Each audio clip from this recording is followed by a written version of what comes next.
justement jouer contre l'équipe d'Algérie, on avait un plan, ça veut dire on a essayé quelque chose, parce qu'on va affronter certaines équipes qui vont être même niveau technique, rapidité, génie.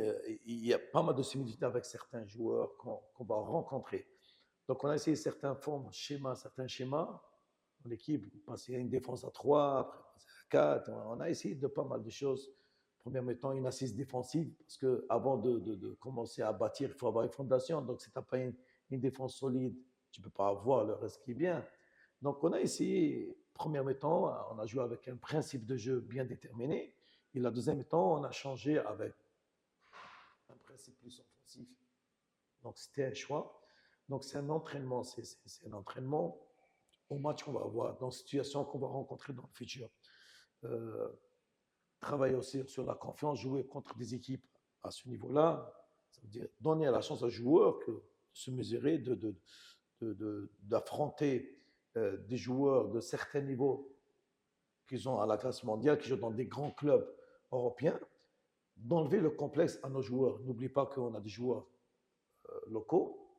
Et ces joueurs-là, je leur donnais la chance. J'essaie de travailler sur eux. Je suis content de l'attitude de Claude, notre back coach, left back. On a pu le libérer. Il a commencé à jouer comme il sentait. C'est un plaisir de voir Claude maintenant. Moi, je suis arrivé à 3 mois avant et il ne dépassait pas le centre. Je me suis posé la question. J'ai fait 3 matchs, il n'a pas fait un centre.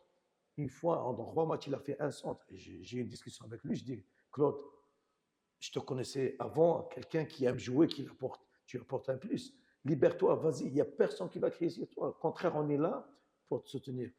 Comme on a avancé avec lui, on va avancer avec d'autres. N'oublie pas que Fiacre, c'est un excellent gardien, mais il ne joue pas. Mais on doit le protéger parce qu'on ne doit pas le casser comme ça. Entre-temps, on a les deux gardiens qui sont bien aussi. Parce que Pierre, c'est un gardien aussi d'avenir.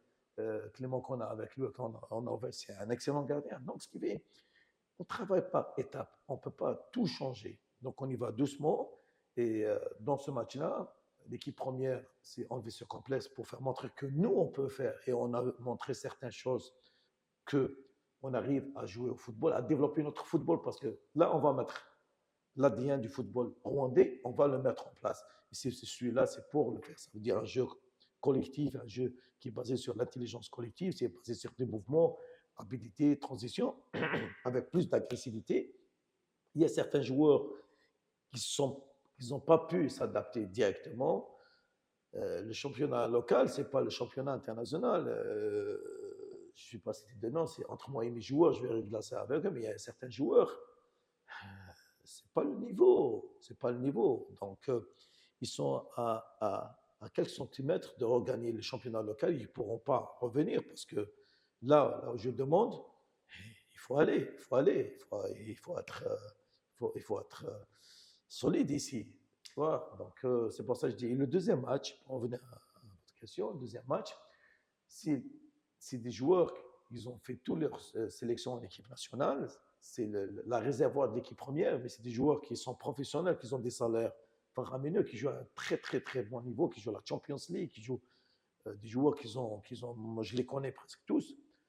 Donc ça va être plus difficile que l'équipe première parce que ils veulent montrer pour aller dans l'équipe première. Et malheureusement, nous, on n'a pas ça. Voilà, ça veut dire l'entraîneur il fait ça, il peut épuiser, il a tellement de joueurs. Nous, le noyau, il est restreint. C'est pour ça que on doit faire un travail chez nous de base avec les clubs. Je suis content les gens qu'on échange et ils sont positifs à ma vision. Donc, j'espère que dans le futur, on va arriver à faire quelque chose. Que vous avez prédit des 0. Nous avons vu l'introduction des nouveaux joueurs, Noé et Enzo. Comment vous pouvez expliquer comment vous avez vu les prestations et puis le retour de Kagere en équipe nationale? Il n'y a pas de problème. Il y a aussi Brian et Kavita. Ouais. Donc, Enzo, donc il faut chercher les jeunes, c'est l'avenir. Il ne faut pas, vous avez vu, je ne suis pas un entraîneur qui a peur de mettre des jeunes. Et je les mis dans de bonnes conditions. Ils ont développé un bon football parce qu'on les prépare. avant de rentrer. Donc, je suis content de la prestation de ces joueurs-là. Et ils ont beaucoup à faire, à donner. On va les corriger aussi pour qu'ils puissent être vraiment à l'aise. Chose qui est bien que entre les joueurs anciens et nouveaux, il n'y a pas cette différence. Donc, ils se sont mis tous. Il y a un bon groupe. Pour le retour de Kagere, c'est un message que j'ai donné à beaucoup de gens qui croient que équipe nationale, parce que tu es jeune, non. Ça veut dire travailler. Je peux aller chercher quelqu'un de loin et le mettre en équipe nationale. Je ne le cache pas, je le cache pas, et je ne vais pas vendre du rêve aux gens ou même aux joueurs. Si Kagere est ici, c'est dans un plan personnel très précis. C'est un message aux joueurs qui sont là. Ça veut dire, regardez, à son âge, il joue, toi tu es sur le banc de touche. Alors, soit tu te réveilles, tu vas taper la honte d'avoir quelqu'un, un vétéran qui joue et toi sur le banc de touche.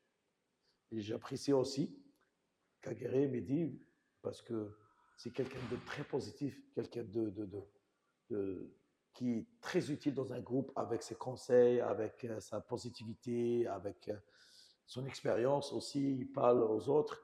Et c'est quelqu'un que je prévois, après sa retraite, de ramener dans le groupe, comme par exemple entraîneur pour les attaquants, pour essayer de travailler avec les attaquants, donner son expérience tant qu'il est jeune et on va le former, on va essayer de former des anciens joueurs qui rejoignent l'équipe nationale pour leur donner une chance aussi de progresser, de ramener leur expérience aux jeunes. Et bien sûr, il doit être choisi parce que les qualités morales et sportives de Kagere, ils sont exemplaires. Un ancien capitaine, un ancien buteur, il a toujours dit oui à la sélection. C'est quelqu'un de positif. Donc, on a besoin des gens qui entourent les jeunes parce que je vais ramener certains jeunes aussi qu'on aura besoin de vieux loups, des gens ils ont du métier pour les encadrer. Mais je vais être sincère, je ne suis pas quelqu'un qui. J'ai pas un plan avec lui à long terme. J'ai pas un plan. Écoute, voilà, donc, mais je l'ai pris dans un sens bien précis et je pense que le message est bien passé pour certains joueurs. Joueur numéro 12 qui est nos supporters, qui sont exemplaires, ils soutiennent toujours Amaboubi et je leur promets que je me donnerai à 10 000% à fond pour, pour ramener cette équipe-là à bon port et développer, malheureusement, mon équipe nationale, mais essayer de ramener l'équipe nationale à un bon niveau. Et voilà, le reste, il n'y a que le bon Dieu qui sait le futur. Je travaille là, présent, et avec cœur et âme, et j'essaie d'honorer la confiance et des gens qui ont mis en moi et des gens qui me connaissent et savent bien que je suis un homme de parole. Je me donnerai à fond et le reste, Dieu sait.